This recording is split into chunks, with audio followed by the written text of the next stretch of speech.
President Sara Duterte sa articles of impeachment, inaasahan matatanggap ng Senado ngayong araw.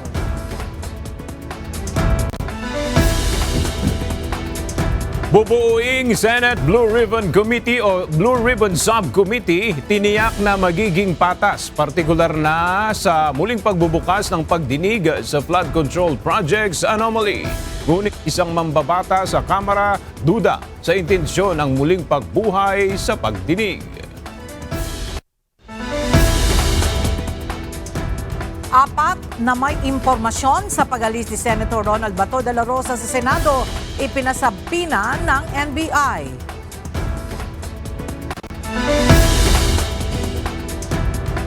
Bilang ng na-recover na labi mula sa gumuhong gusali sa Pampanga, umakyat na sa 12.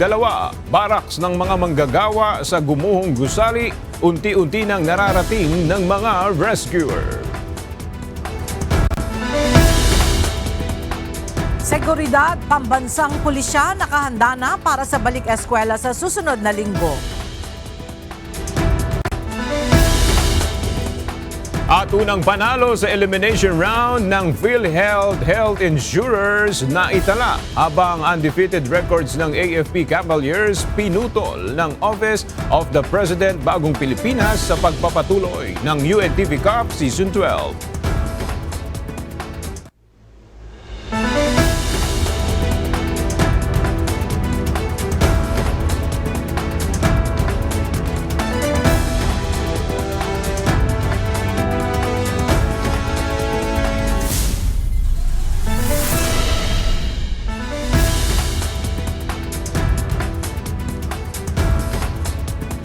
Magandang tanghali mga kasangbahay. Ngayon po ay araw ng Lunes, June 1, 2026. Tayo po ay sabayang napapakinggan sa Radyo La Verdad 1350, ang UNTV Radio. At una sa mga balita ngayon tanghali. Inaasahang isusumite ngayong araw ni Vice President Sara Duterte ang kanyang tugon o kontra sa laysay sa articles of impeachment laban sa kanya. Ito ay matapos ang 10 araw mula ng formal na isilbi ng Office of the Sergeant at Arms ang writ of summons ng impeachment court sa pangalawang Pangulo. Mula sa Senado, may ulat si Jed Neresina live. Jed, may detalye na ba kung nakapagsumite ng tugon si VP Sara? Ella, sa ngayon ay wala pa tayong impormasyon kung anong oras magsusumite si Vice President Sara Duterte ng kanyang tugon doon sa articles of impeachment. Ngunit ngayong araw, June 1 yung nakatakdang deadline para sa pagsusumite niya ng nasabing sagot. Inaasahang sasagutin ngayong araw ni Vice President Sara Duterte ang mga paratang sa kanya na nakapaloob sa articles of impeachment mula sa House of Representatives. Maaaring maghain ng tugon ang pangalawang Pangulo ng personal sa pamamagitan ng kanyang mga abogado o sa pamamagitan ng electronic mail. Mula alas 8 ng umaga hanggang alas 7 ng gabi ngayong araw, maaaring isumite o ihabol ng Vice Presidente ang kanyang tugon. May 20, 2026 ng formal na maisilbi ng Office of the Sergeant at Arms at matanggap ng Office of the Vice President ang patawag o writ of summons ng impeachment court. Matapos nito, binigyan si VP Duterte ng non-extendable na 10 calendar days upang magsumite ng kanyang opisyal na sagot sa articles of impeachment. Kabilang narito ang umano'y maanumalyang paggastos ng confidential funds at panunuhol, maging ang hindi maipaliwanag na yaman ng pangalawang Pangulo at ang ginawa niyang pagbabanta sa buhay ni Pangulong Ferdinand Marcos Jr., First Lady Liza Araneta Marcos at kay dating House Speaker Martin Romualdez. Matapos itong formal na matanggap o kapag natanggap ng Senate Secretariat, agad nilang bibigyan ng kopya ang impeachment court at ang House Prosecution Panel upang masimulan na ang 5-day deadline para sa tugon o reply ng prosekusyon. Ella, kung hindi magsasubmit ngayon ng tugon si Vice President Sara Duterte, ibig sabihin wini-waive na yung kanyang karapatan o right niyang sumagot, pero hindi ibig sabihin nito ay hindi magpapatuloy yung trial dahil ayon kay Senate President Alan Peter Cayetano na siyang presiding officer ng impeachment court, kahit hindi magsumite ng tugon si VP Duterte ay magtutuloy pa rin yung calendar nitong impeachment trial. At nauna nang iginiit ng defense team ni Vice President Sara Duterte na handa silang humarap doon sa paglilitis dito sa Senate Impeachment Court na posibleng magsimula nga sa July 6. And when update mula rito sa Senado, balik sa inyo, Ella. Maraming salamat, Jed Neresina. Pinasinungalingan ni Senate President Alan Peter Cayetano ang alegasyon ng minorya na may kinalaman sa impeachment trial ni Vice President Sara Duterte ang pagsusulong ng majority bloc na amyendahan ang rules ng Senado hinggil sa remote participation. Paliwanag ng senador, magkaibang usapin ang impeachment at ang panukalang pagbabago sa Senate rules. Giit pa ni SP Cayetano, ang pinagtalunan lamang sa plenaryo noong May 26 ay kung maaari bang talakayin ang mosyong amyendahan ang rules at hindi ang mismong nilalaman ng mosyon ni Senator Rodante Marcoleta. Wala pong katotohanan na yung amendment ng rule na to ay nakaugnay sa amendment sa rule sa impeachment. Bakit po? Unang-una, inadapt na po namin yung rule sa impeachment. Pag binago namin yun, ipapublish pa, tatagal pa po yun. So, ngayon po, ang pinag-uusapan ay rule sa Senado. Wala pong katotohanan yung mga nagpo-post na nagsasabing eto po ay may kinalaman sa impeachment.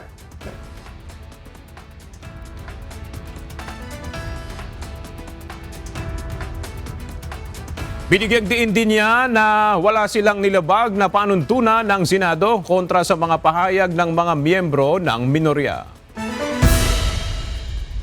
Binigyan diin ni Senate President Alan Peter Cayetano na walang nilabag ang mayorya na panuntunan ng Senado sa pagsusulong nilang maamyandahan ang Senate rules. Naniniwala ang senador na nag-ugat lamang ang usapin sa umunoy pangamba na minority bloc na mawala ng impluensya o kontrol sa Senado. Sa kasalukuyan, nananatiling 13 ang miyembro ng majority bloc habang nasang 11 ang nasa panig ng minority bloc. Ngunit para sa minorya, malakas pa rin ang posibilidad na mayroong mga senador na lumipat sa kanilang hanay sa mga susunod na araw. Katawa-tawa para kay election lawyer na si Attorney Romulo Macalintal ang argumento ng Senate Majority na payagan ang online voting. Iginiit ni Macalintal na ang kasalukuyang hakbang ng Senado ay tila isang technical workaround lamang para paboran si Senator Ronald Bato de la Rosa. Binigyang diin din ito na noong humiling ang minorya, napayagan si dating Senador at ngayon Congresswoman Laila de Lima na bumoto online habang nakadetine ay tinanggihan ito ng mayorya sa Senado. Nilinaw din ng election lawyer na magkaiba ang sitwasyon ni De La Rosa na umano'y tumakas o nagtatago sa batas habang si De Lima naman ay legal na nakapiit at sumailalim sa jurisdiksyon ng korte. Inaasahan na ngayong araw na muling tatalakayin sa plenaryo ang naudlot na diskusyon ng mga senador tungkol dito matapos mag-walk out ang mga senador sa minority bloc. Nagulat umano si Senate President Alan Peter Cayetano sa naging pahayag ni Senator Tito Soto na iligal ang paggawa ng subcommittee sa Senate Blue Ribbon Committee. Iginiit ni SP Cayetano na hindi iligal ang pagbuo ng naturang komite kahit di dumaan sa plenaryo dahil nakasaad niya ito sa Senate rules. Nagulat lang po ako na sa lahat ng pwedeng maging reaction ni Senator Tito, sabi niya it's illegal. Papasalamat ako sa mga matitinik natin mga netizens na una pa kayo na tinignan yung Section 18 ng rules ng Senate at yung Section 20 ng rules on investigations in aid of legislation. But assume natin tama si former Senate President Soto at bawal mag-create ng subcommittee. Hindi po bawal nasa rules po yan. But sabi mo, then all the majority has to do is for the chairperson, Senator Pia Cayetano, to come out herself with the notice on Monday. So, ang point ko, sa lahat ng pwedeng reaksyon, bakit parang ayaw talaga na ituloy ito? Binatikos din ni Senator Cayetano ang paglalabas ni Senator Ping Lacson, dating chairman ng Senate Blue Ribbon Committee, ng partial report ng naturang pagdinig at ang pagsasabi nitong walang mastermind sa anomalya sa flood control projects. Paulit-ulit ko sinasabi, ang kailangan impartial, not partial. And paano ka maglalabas ng partial na hindi mo pa nabubuo yung theory kung ano talaga nangyari? Tignan niyo po, sabi ng Office of the Ombudsman, may mastermind. Sabi ni Senator Lacson, walang mastermind. So paano ka maglalabas ng report na partial pa lang? And then, paano nangyari yon na panay oposisyon, na panay sa Senado? 1 trillion budget, sa administrasyon, walang involved dito. Sa ibang mga panig involved pa dito. Sa Huwebes, June 4, nakatakda muling buksan ng Senado ang pagdinig sa flood control projects anomaly. Tiniyak ng pamunuan ng Senado na magiging patas ang bubuuin nilang Blue Ribbon Subcommittee na didinig sa issue ng flood control projects anomaly. Si Senator Rodante Marcoleta ang magiging chairman ng naturang Blue Ribbon Subcommittee. Kumuha tayo ng updates mula kay Dante Amento Live. Dante, tuloy na ba yung isa sa gawang pagdinig ng subcommittee sa June 4 at sino-sino yung mga inimbitahan sa gagawing hearing? Magandang umaga. Sa ngayon ay wala pang pinal na sinabi ang Senado kung tuloy na ang pagdinig ng bubuing subcommittee ng Senate Blue Ribbon Committee sa Huwebes at wala pa rin tayong listahan kung sino-sinong mga individual ang inaasahang iimbitahan ng subcommittee. Inaasahang bubuo ang Senado ng isang Blue Ribbon Subcommittee na partikular na tututok sa investigasyon sa anomalya sa flood control projects. Sa naunang pahayag ni Senate President Alan Peter Cayetano noong nakaraang Biyernes, si Senator Rodante Marcoleta ang magiging chairman nito. Si Marcoleta ay dati ng chairman ng Senate Blue Ribbon Committee na nauna nang nag-imbestiga sa mga katiwalian hinggil sa flood control projects. Kaugnay nito, tiniyak ni SP Cayetano na magiging impartial o patas ang gagawing pagdinig ng bubuing subcommittee. Binigyang din ito na gusto nilang malaman ang buong katotohanan at hindi ang iilang katotohanan lamang. Dagdag pa nito, may conflict sa naging findings ng investigasyon ng Blue Ribbon Committee sa pangunguna ni Senator Ping Lacson. Anya, ang sabi ng ombudsman ay may mastermind, pero si Lacson ay sinabing walang mastermind. Magkaiba din ang desisyon ng naunang dalawang chairman ng komite na sina Lacson at Marcoleta kaugnay ng mga dapat ipatatawag ng mga personalidad sa investigasyon. Noong panahon ni Senator Marcoleta, kabilang sa gusto nitong ipatatawag ay si dating House Speaker Martin Romualdez na hindi nangyari matapos siyang maalis bilang pinuno ng komite. Aga kaugnay nga dito sa inaasahang bubuing subcommittee ng Senate Blue Ribbon Committee at pagbubukas ng kanilang pagdinig sa Huwebes, ayon pa kay SP Cayetano, ito ay dapat na bantayan ng publiko. Yan muna ang ating update mula dito sa Senado. Balik sa iyo, Aga.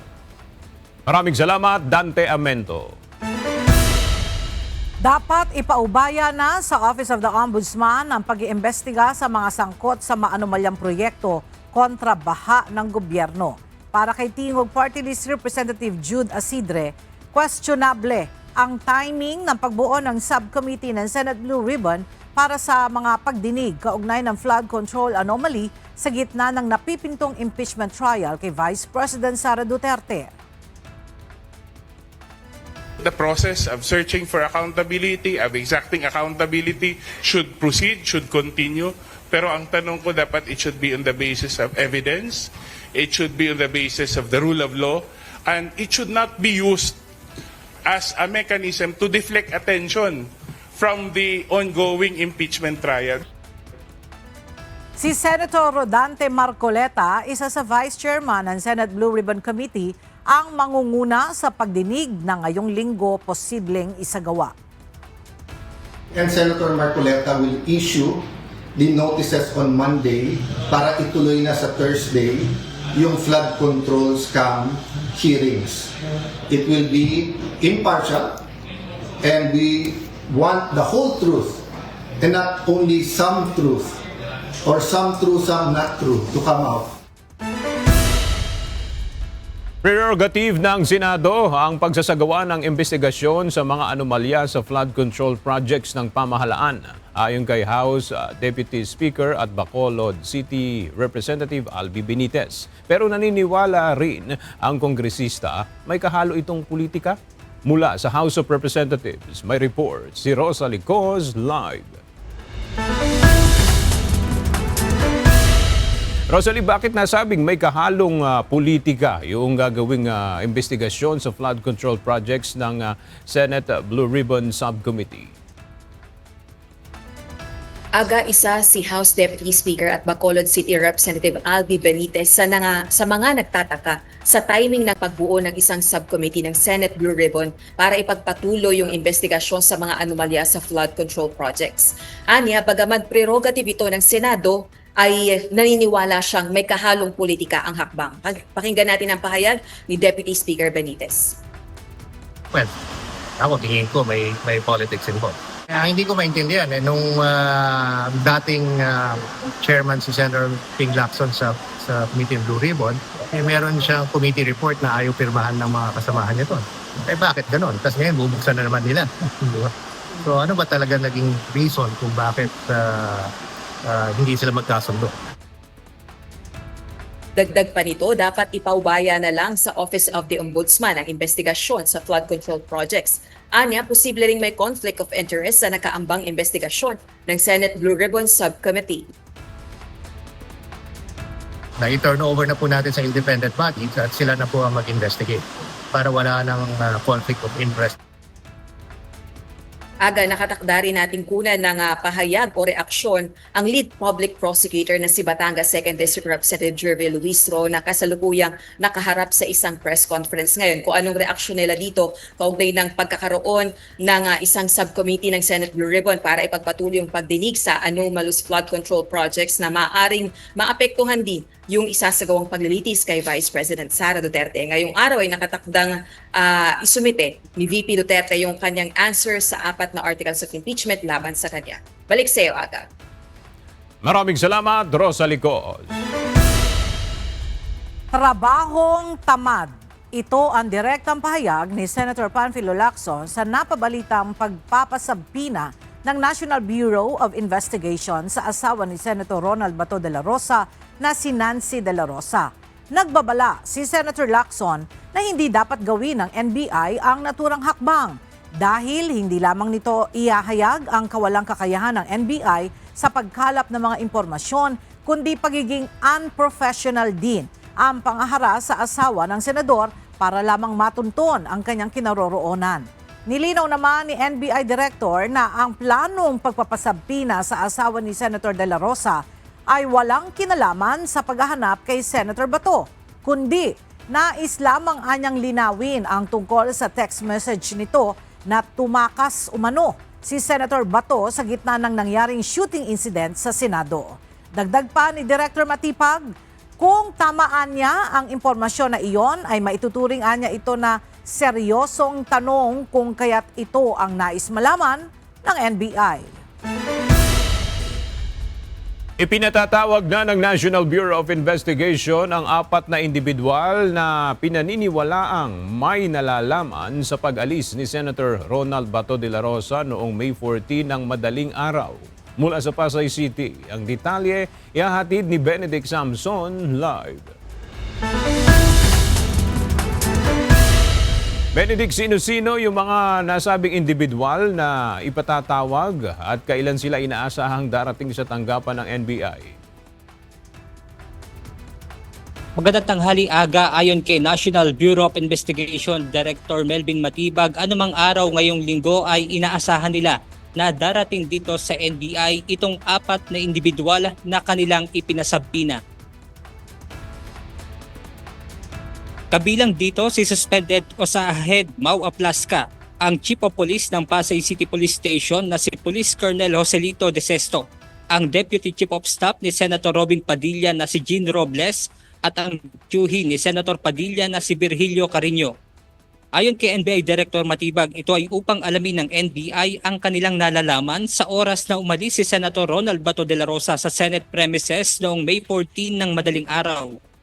Paglilinaw din ni Director Matibag na tanging pagtatanong lamang ang kanilang gagawin sa mga inimbitahang individual. Dagdag pa nga ng hepe ng NBI na sa ngayon ay wala pa silang ipinadadalang sabina dito na nga kay Mrs. Nancy de la Rosa, ang asawa ni Senator Ronald Bato de la Rosa. At kung magpapasabina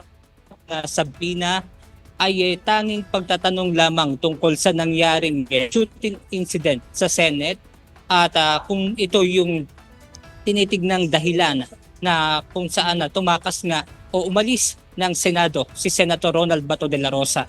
At yan muna ang ating update mula rito sa Pasay City. Balik sa inyo dyan agad. Maraming salamat, Benedict Samson. Patuloy na nangunguna ang pangalan ni Vice President Sara Duterte sa napipisil na maging susunod na Pangulo ng bansa batay sa pinakabagong survey ng Pulse Asia. Habang napipisil naman ng publiko sa pagka-Vice Presidente si Senator Erwin Tulfo. May ula si Evan Alvarez.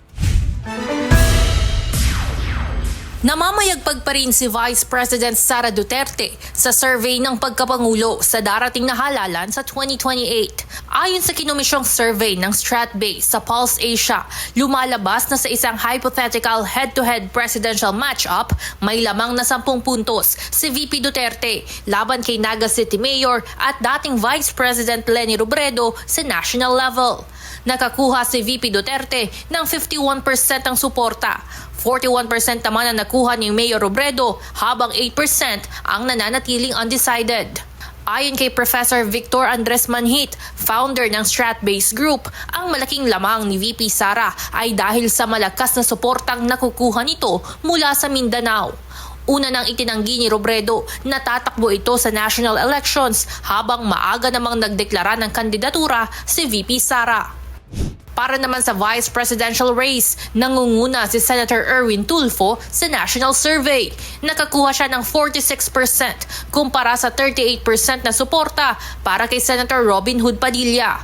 Sa isa pang posibleng match-up laban naman kay Senator Bongo, nakakuha si Tulfo ng 42% habang si Senator Go ay may 47%. Ayon sa survey, ang 5-point lead ni Go ay pangunahing dahil sa malakas niyang suporta mula sa Mindanao. Gayunpaman, nananatili pa ring lamang si Tulfo sa Balance Luzon kung saan mayroon siyang 52% kumpara sa 30% ni Go.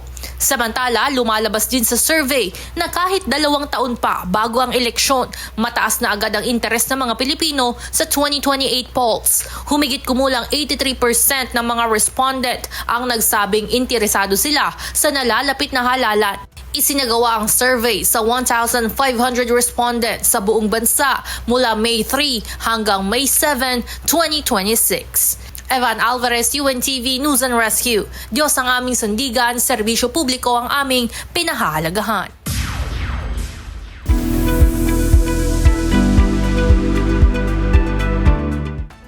Palabas na ng Philippine Area of Responsibility ang bagyong Doming. Batay sa weather forecast ng Philippine Atmospheric, Geophysical and Astronomical Services Administration o PAG-ASA, as of 11 a.m. kanina, posibleng mamayang 8 p.m. ay nasa labas na ito ng PAR. Kaninang alas 8 ng umaga, namataan pa ang bagyo na may typhoon category sa loob ng PAR sa layong 695 kilometers sa northeast ng Itbayat, Batanes. Taglay nito ang hangin na nasa 120 kilometers per hour at pagbugso na nasa 150 kilometers per hour. Tumutulak ito pahilaga sa bilis na 20 kilometers per hour. Muling isa sa ilalim sa yellow alert status ng Visayas Grid ngayong araw base sa anunsyo ng National Grid Corporation of the Philippines o NGCP. Mula yan mamayang alas 3 ng hapon hanggang alas 9 ng gabi.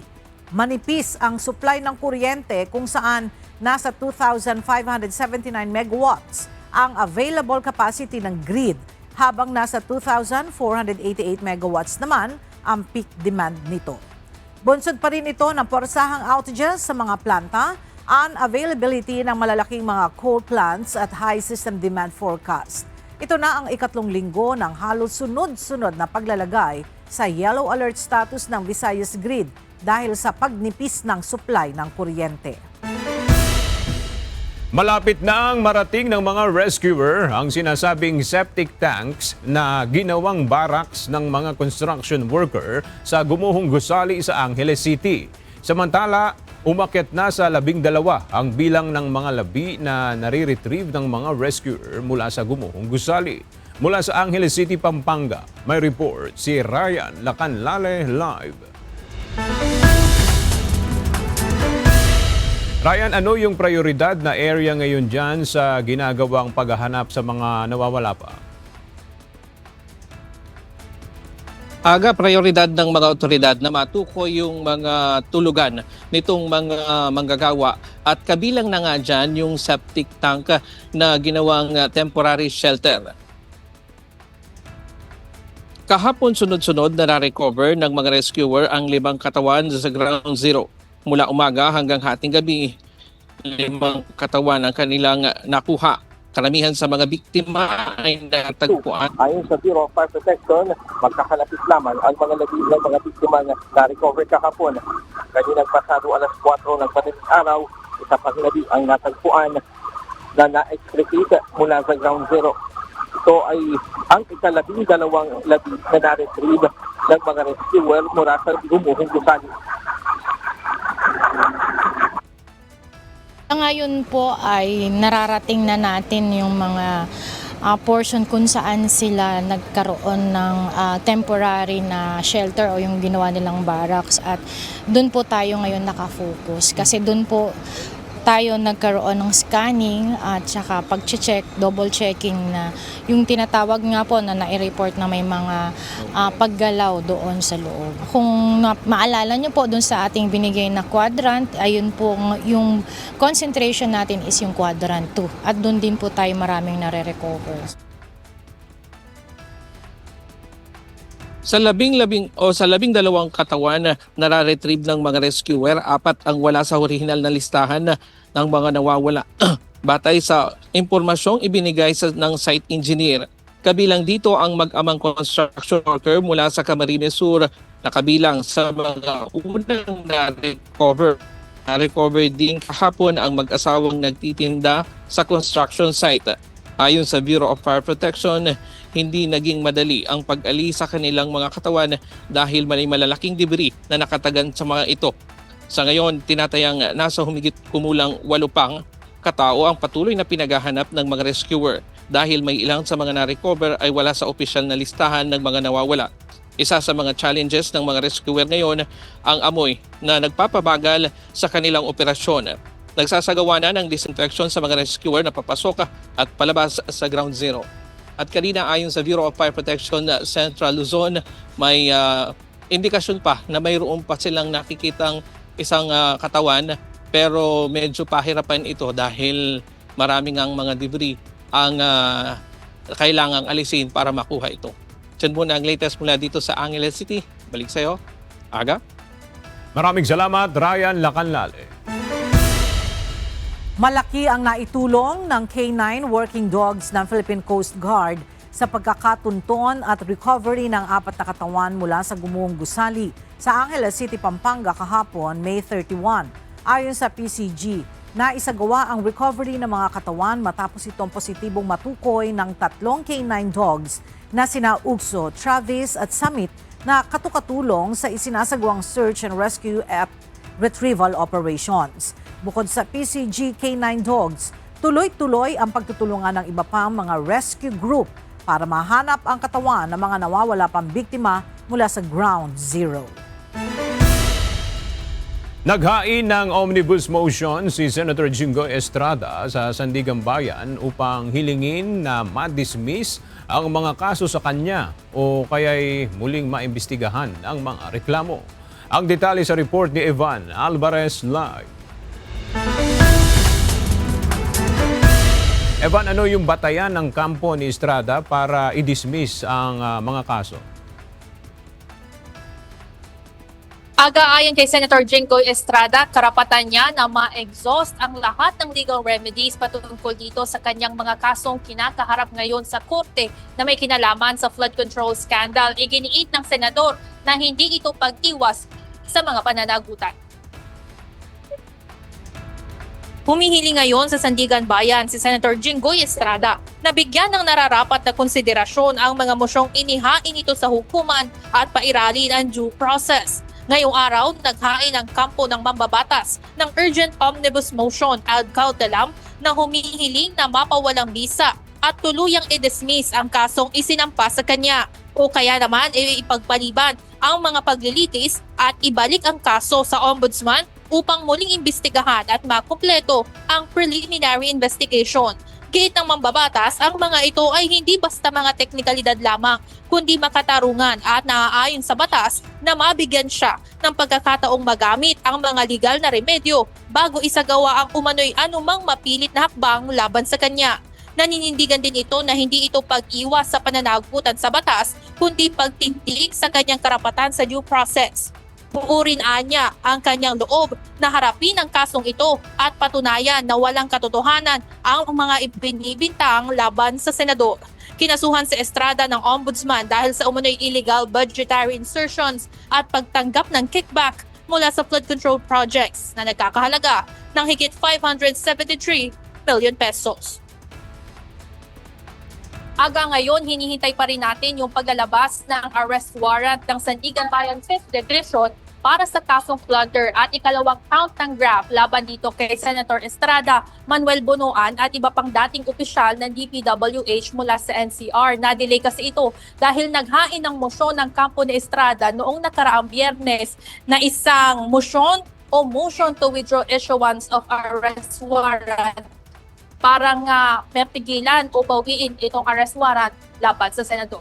Yan muna ang update mula dito sa Sandigan Bayan. Balik sa inyo dyan, Aga. Maraming salamat, Ivan Alvarez. Sa iba pang balita, inaasahang ipatutupad ng mga kumpanya ng langis ang malakihang bawas presyo sa mga produktong petrolyo bukas. Araw ng Martes, June 2, 8 pesos and 70 centavos ang inaasahang pagbaba sa kada litro ng diesel batay sa inisyal na pagtaya ng ilang oil industry players. Habang nasa 6 pesos at 10 centavos naman ang posibleng maging bawas sa kada litro ng gasolina. At 10 piso kada litro naman ang inaasahang rollback sa kerosene. Nauna nang sinabi ng Department of Energy na ang pangunahing dahilan ng rollback ay bunsod ng development sa peace deal sa pagitan ng US at Iran. Mamaya ay inaasahang i-anunsyo ng Department of Energy ang final oil price adjustment na ipatutupad bukas, June 2. Mananatili 14 ang istasyon ng itinatayong MRT-7 ayon sa Department of Transportation. Sa opisyal na pahayag ng DOTR, nilinaw nito na magpapatuloy ang orihinal na plano kung saan may 14 na istasyon ang MRT-7 kabilang ang San Jose del Monte, Bulacan Station. Nakatakdang simulan ang partial operations ng 12 istasyon ng MRT-7 mula sa Sacred Heart sa May Quirino Highway hanggang sa North Avenue sa first quarter ng 2027. Habang inaasahan naman ang pagbubukas ng full operations sa 2028.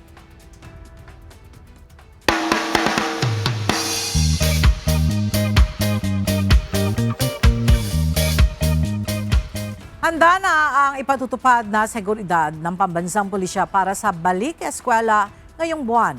Sa katunayan, nakikipag-ugnayan na sila sa mga schools administrators para sa seguridad ng mga estudyante at mga guro para sa muling pagbubukas ng klase. Ang detalye hatid ni Lea Ilagan live.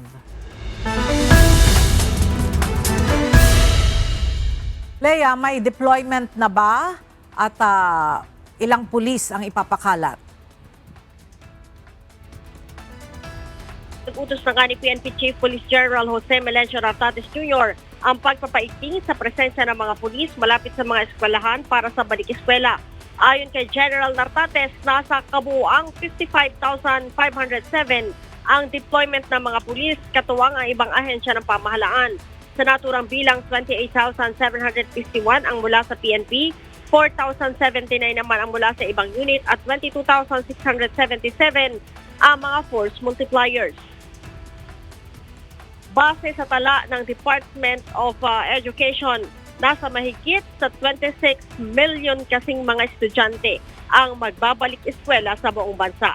Kaya naman, Ella, bukod sa mga pulis sa lansangan na nasa 9,525, maglalagay din sila ng mga police assistance desk malapit sa mga eskwelahan na nasa 9,319. Kasama din sa babantayan, Ella, ng mga pulis ay ang mga pamilihan gaya sa Divisoria, Quiapo, Recto at Santa Cruz, Baclaran sa Parañaque, Green Hills sa San Juan at mga pangunahing supermall sa Metro Manila na kalimitang dinadagsa para sa mga gamit sa mga eskwelahan. Dahil dito inutos din ni Chief PNP ang mas mataas na police visibility at mas maraming foot patrol sa mga natukoy ng matataong lugar upang maiwasan ang mga petty crimes sa ganitong panahon. Ella? Alright, maraming salamat, Leia Ilagan. Bilang paghahanda sa nalalapit na pagbubukas ng klase, muling nagtulong-tulong ang mga guro, mga magulang at mga volunteer para sa Brigada Eskwela.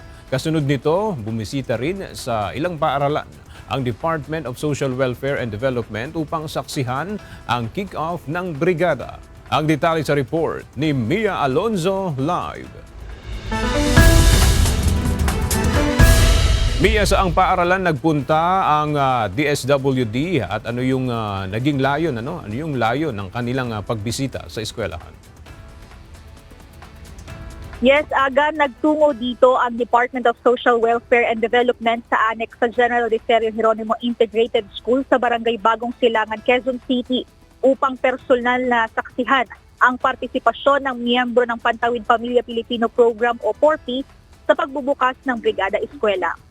Nagsama-sama ang mga benepisyaryo ng Pantawid Pamilya Pilipino Program o PORPI, mga magulang na volunteer at mga guro para makilahok sa Brigada Eskwela bilang paghahanda sa pagbubukas ng klase. Kasabay nito, binisita rin ni DSWD Secretary Rex Gatchalian ang aktibidad sa naturang paaralan upang saksihan ang pakikiisa at partisipasyon ng mga miyembro ng PORPI sa paaralan. Binigyan din ng kalihim na bilang tugon ng mga miyembro sa itinutulong ng pamahalaan na tulong pinansyal sa kanila, nararapat din naman na maibalik nila ito sa pamamagitan ng pakikiisa sa Brigada Eskwela na para pa rin naman sa kapakanan ng kanilang mga anak na mag-aaral. Ayon sa DSWD, mahalaga ang partisipasyon ng mga pamilya at komunidad sa paghahanda ng mga paaralan, lalo na sa pagtitiyak ng maayos na learning environment ng mga kabataan. Nagsilbi rin ang aktibidad bilang pagpapakita ng bayanihan at pakikipagkapwa ng mga benepisyaryo ng pamahalaan. Sa kabuuan, ang tiyatayang nasa 800 ang bilang ng mga benepisyaryo ng PORPI na nakilahok sa General Licerio Geronimo Integrated School habang nasa 3 milyon naman ang mga PORPIS members sa buong bansa.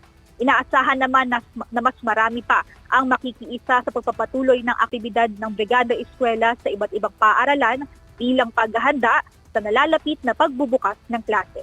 Balik sa iyo, Aga. Maraming salamat, Mia Alonzo.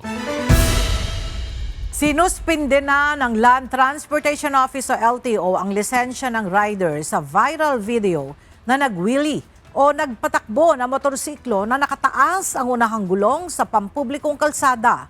Bukod sa mapanganib na stunt, kita rin sa video ang ilang paglabag nito gaya ng hindi pagsusuot ng standard na helmet, nakatsinelas at walang side mirror. Natuklasan din ng ahensya na hindi rehistrado ang motorsiklo na kanyang minamaneho. Inisyuhan na siya ng show cause order at pinaharap sa Intelligence and Investigation Division ng LTO para sa investigasyon. Mahigpit na ipinagbabawal ang pagtutok ng laser beams sa iba pang high intensity lights sa mga eroplano. Ito ang muling babala na inilabas para sa publiko ng Civil Aviation Authority of the Philippines o CAAP. Ayon sa CAAP, ang mga naturang aktibidad ay maaring maglagay ng seryosong banta sa kaligtasan ng mga sasakyang panghimpapawid. Paliwanag pa ng ahensya, maaring makaapekto ito sa vision o paningin ng mga piloto, magdulot ng gambala, pansamantalang pagkalito at masamang epekto sa ligtas na operasyon ng mga eroplano. Batay nila sa Philippine Civil Aviation Regulations o PCAR, nakapaloob dito na walang sinumang tao ang intensyonal na tututok ng laser beam o iba pang kahalintulad na ilaw, lalo pa sa take-off at landing ng mga eroplano. Maaring maharap sa seryosong legal na parusa ang sinumang mapatutunayan na lumabag dito alinsunod sa Republic Act 9497. Posibleng parusahan ng hanggang 3 taong pagkakakulong at pagmultahin ang mga lalabag ng hindi bababa sa 50,000 pesos hanggang kalahating milyong piso batay sa hatol ng korte. Nagpulong sina Pangulong Ferdinand Marcos Jr. at Vietnamese President To Lam sa Malacanang. Nasa Pilipinas ang presidente ng Vietnam para sa 2 araw na state visit. Mula sa Malacanang, may live report si Nel Maribuhok. Nel, ano ang pangunahing tinalakay ng 2 leader ng bansa? Ela, sentro ng bilateral meeting ni Pangulong Ferdinand Marcos Jr. at Vietnamese President To Lam ang pagpapatibay ng kooperasyon ng 2 bansa sa larangan ng kalakalan at pamumuhunan. Kasama rin sa tinalakay ang defense, maritime cooperation, edukasyon, turismo at people-to-people exchanges. Kapwa nagpahayag ng kumpiyansa ang 2 leader para sa mas matatag na relasyon ng Pilipinas at Vietnam. Today, we elevate our ties to an enhanced strategic partnership which will be defined by wider pathways for cooperation, stronger political and defense cooperation, and closer linkages between the Filipino and Vietnamese peoples. Philippines là đối tác quan trọng của Việt Nam ở khu vực. The Philippines is an important partner of Vietnam in the region, and both countries share similar strategic visions and interests and a strong commitments towards peace, stability, prosperity, and the rule of law. Toàn diện và hiệu quả hơn. Nung binigyan ng arrival honor si President Lam sa Palace Grounds at personal siyang winelcome ni Pangulong Marcos. Ang Vietnam ang nag-iisang strategic partner ng Pilipinas sa Southeast Asia at tahanan rin ng mahigit 7,000 mga Pilipino. Ilang kasunduan naman ang nilagdaan ng Pilipinas at Vietnam, kabilang narito ang may kaugnayan sa defense cooperation. Yan muna ang ating update. Balik sa iyo, Ella. Maraming salamat, Nel Maribuhok. Nagkausap sa telepono sina Pangulong Ferdinand Marcos Jr. at United States Secretary of State Marco Rubio kaninang umaga. Ayon kay Pangulong Marcos, tinalakay nila ng US official ang mahalagang prioridad sa rehiyon at ekonomiya. Gayon din ang mga usaping may kaugnayan sa bilateral trade. Sa naturang pag-uusap, binigyang halaga ang kapwa pangako ng 2 bansa na higit pang patatagin ang alyansa ng Pilipinas at Estados Unidos. Walang nakikitang senyales ng pagsasagawa ng mga barko ng China na tactical exercises sa Bajo de Masinloc na bahagi ng West Philippine Sea. Ayon ito kay AFP spokesperson for the West Philippine Sea, Rear Admiral Roy Vincent Trinidad. Naunang inanunsyo ng China na nagsasagawa silang maritime exercises at drills sa Bajo de Masinloc.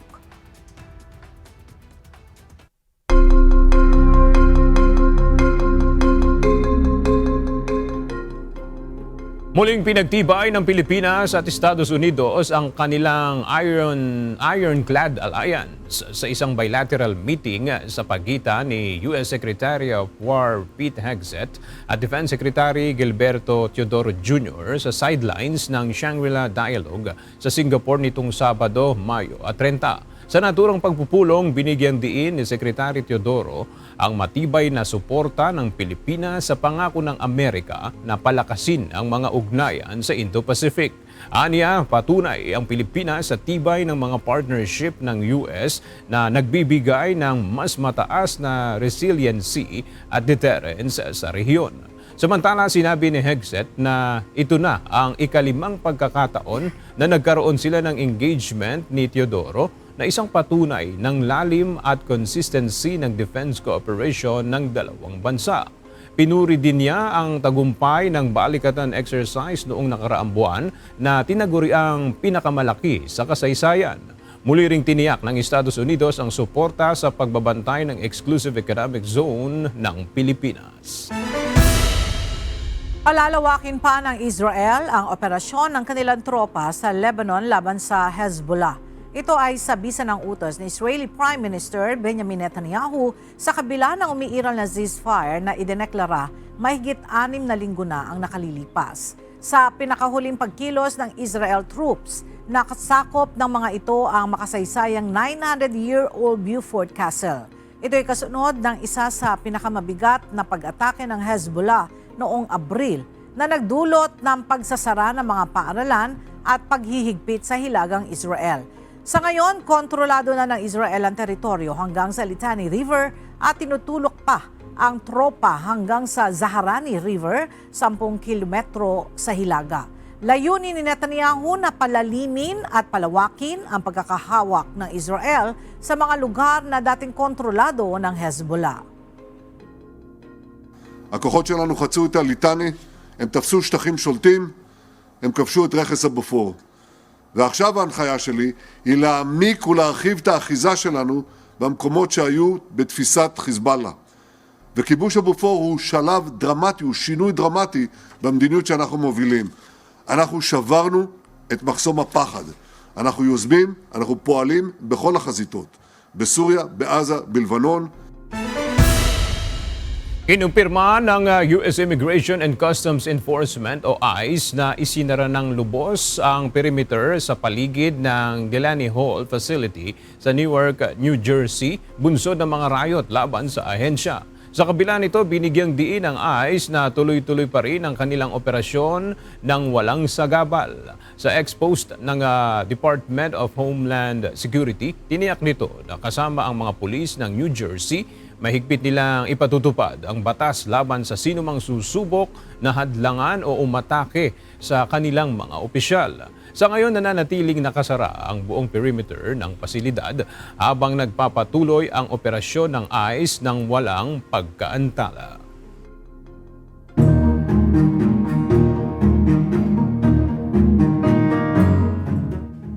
Trahedya ang sinapit ng 2 lalaki na mangingisda lang sana sa ilog sa Kapangan, Benguet.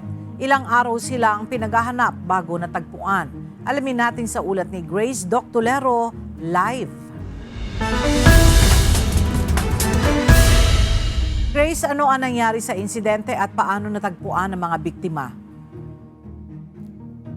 Yes, Ella, natagpuan ng patay ang 2 mangingisda sa bayan ng Kapangan, Benguet matapos ang ilang araw na search and retrieval operation na isinagawa ng mga otoridad at kanilang mga kamag-anak.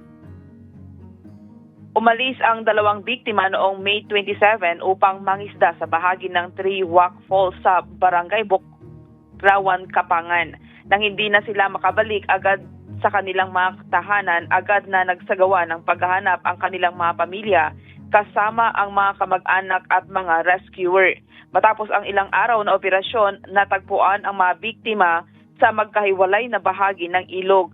Isa sa mga biktima ang natagpuan sa mas mataas na lugar ng ilog habang ang isa naman ay nasa gip sa mas mababang bahagi nito.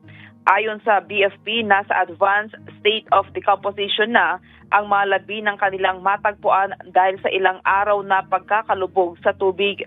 Naharap din sa hamon ang mga rescuer dahil sa malalim at liblib na lokasyon ng pinangyarihan kung saan kinakailangan pang buhatin ang mga bangkay ng halos 5 kilometro patungo sa pinakamalapit na access road. Patuloy naman ang imbestigasyon ng mga otoridad upang matukoy ang eksaktong sanhi ng pagkamatay ng 2 mangingisda. Samantala, Ella, nagpaalala ang mga opisyal sa publiko na mag-ingat sa pagpunta sa mga malalalim na ilog at talon lalo na kapag umuulan. Yan muna ang balita. Balik sa iyo, Ella. Maraming salamat, Grace Doctolero. Singil sa kuryente sa Quirino at Davao, bumaba ngayong Mayo at papasok na buwan ng Hunyo dahil sa mas mababang generation at transmission charges. Habang posibleng makaranas naman ng pagtaas ng singil ang mga consumer sa Iloilo sa mga susunod na buwan dahil sa mataas na demand at mga issue sa supply ng kuryente sa Visayas Grid. May report si Alan Manansala. Sa Quirino, Bumaba ang singil sa kuryente ng mga consumer ng Quirino Electric Cooperative o Kirilco para sa billing period ngayong nakalipas na buwan ng Mayo. Ayon sa Kirilco, bumaba ng 1 peso and 55 cents kada kilowatt hour ang power rate kumpara noong Abril 2026 mula sa mas mataas na singil noong nakaraang buwan. Nasa 11 peso and 41 cents kada kilowatt hour na lamang ang residential rate ngayong Mayo, habang nasa 9 peso and 91 cents kada kilowatt hour naman ang rate para sa mga low voltage consumers. Kabilang sa mga nag-ambag sa pagbaba ng singil ang mas mababang generation cost, lalo na mula sa Wholesale Electricity Spot Market o WESM. Sa Iloilo, posibleng tumaas ng hanggang 1 piso kada kilowatt hour ang singil sa kuryente sa Iloilo ngayong Hunyo dahil sa mataas na konsumo ng kuryente at sunod-sunod na yellow at red alert status sa Visayas Grid. Ayon sa mga power distributor, hindi pa formal na naitakda ang eksaktong dagdag singil, ngunit inaasahan ng magkakaroon ng pagtaas sa electricity rates. Nag-ugat din ito sa mga aberya sa ilang power plant at limitasyon sa transmission system na nagdulot ng rotational brownout sa ilang bahagi ng Visayas. Sa kasalukuyan, nasa 11 peso and 87 cents kada kilowatt hour ang residential rate ng More Power sa Iloilo. Samantala, sa Davao, bumaba ng 0.18 cents kada kilowatt hour ang residential electricity rate ng Davao Light para sa May 2026 billing period mula sa 10 pesos and 53 cents patungong 10 pesos and 35 cents kada kilowatt hour. Ayon sa Davao Light, nagmula ang pagbaba sa mas mababang transmission charge ng NGCP at sa pansamantalang pagsuspindi ng ERC sa koleksyon ng Green Energy Auction Allowance para sa May at June 2026. Dahil dito, makatitipid ng halos 36 pesos ang mga pamilyang kumukonsumo ng 200 kilowatt-hour bawat buwan. Ikalawang magkasunod na buwan na rin ito ng pagbaba ng singil sa kuryente sa lugar. Sa kabila nito, hinihikayat pa rin ng Davao Light ang publiko na magtipid sa kuryente upang mapanatiling mababa ang kanilang bayarin. Alan Manansala, UNTV News and Rescue. Diyos ang aming sandigan, serbisyo publiko ang aming pinahahalagahan.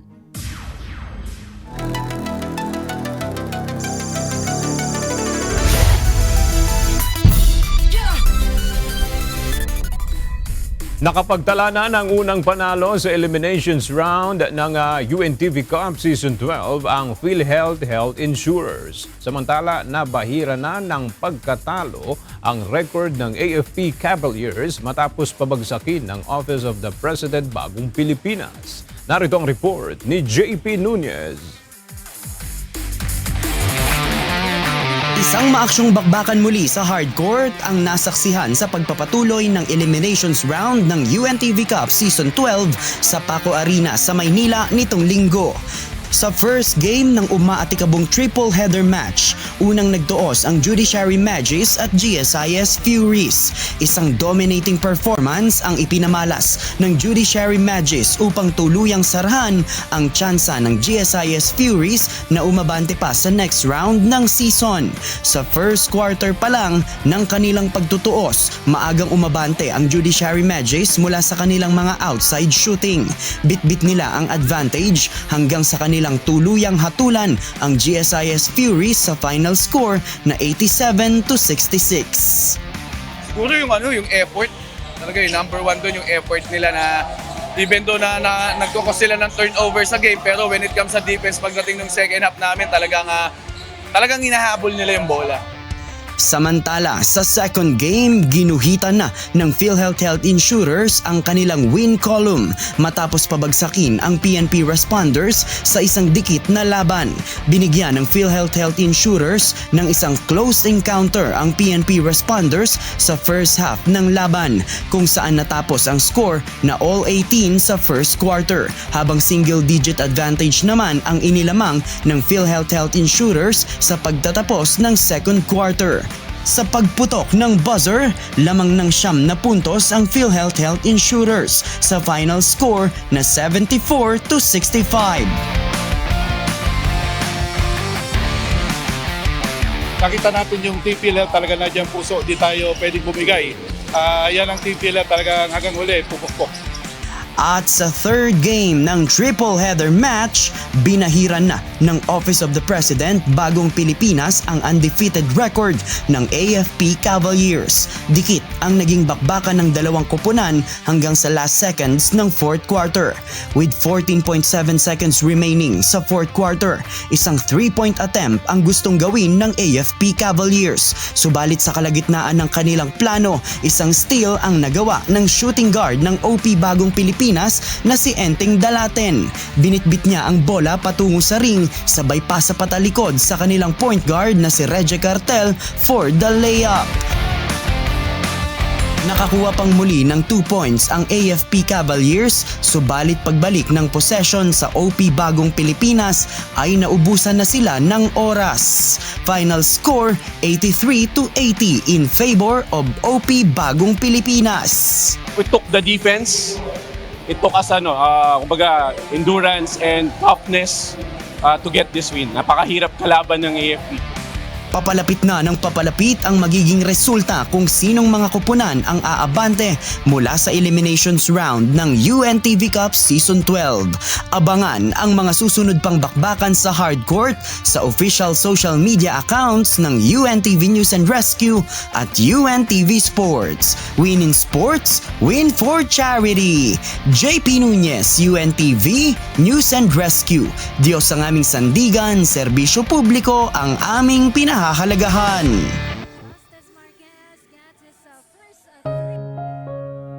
At sa ating pong iiwang mga salita ng Diyos na ating sandigan mula sa Aklat ng Awit, Kapitulo 19, versikulo 1 na nagsasabi, ang kalangitan ay nagpapahayag ng kaluwalhatian ng Diyos at ipinakikilala ng kalawakan ang gawa ng kanyang kamay.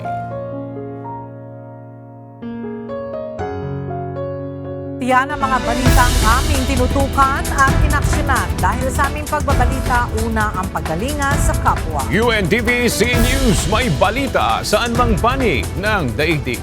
At dito sa UNTV, Diyos ang aming sandigan, serbisyo publiko ang aming pinahahalagahan.